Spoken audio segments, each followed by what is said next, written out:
dyan? Friends, mabuti nandito na kayo. Ay, sus. Ano ka ba naman, Anday? Simula naman nung college tayo, di ba? Lagi kaming to the rescue. Hi, Anday. Rebecca. Huy, walang iiyak. Hindi dapat iniiyakan yung jowa mong pasaway. Kasi naman nag-ayos-ayos pa ako eh. Nagsuot pa ako ng ganitong gown, no? Kahit mukha akong clown. Actually, napost mo na ba yan sa Facebook o kaya sa Instagram? Ipopost ko ka. Hoy, wag ka. Tapos, nag-makeup pa ako.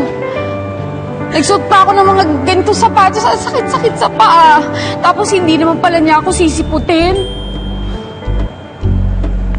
Alam mo, magmula nung naging fashion photographer siya last year, halos hindi na nga kami nagkikita eh. Ang lapit na ng kasal namin, pero hindi na namin naaasikaso. Eh, kasi martir ka kasi masyado eh. Kung ako ikaw, matagal ko nang iniwan yan si Oliver. Oo. Tama na. Group hug na lang tayo.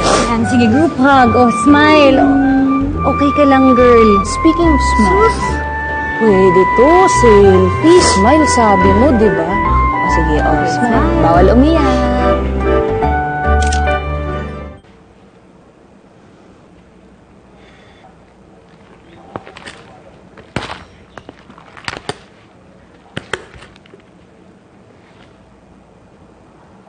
Ay, Mama, sana nandito ka pa rin ngayon.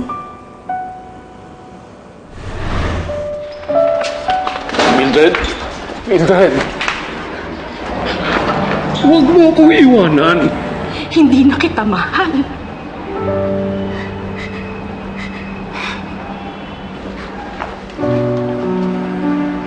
Patawarin mo ako, anak. Mahal kita. At ayoko na iwanan ka. Pa, alis ka din po ba? Iiwanan din ninyo ako, parang si Mama. Kailangan sundan ko mama mo. At kapag nahanap ko na siya, babalik kami dito sa'yo. Pangako. Huwag mo iwawala ang litratong yan. Pag namimiss mo kami ng mama mo, tingnan mo na lang ang litratong yan. At para na rin kaming nasa tabi mo.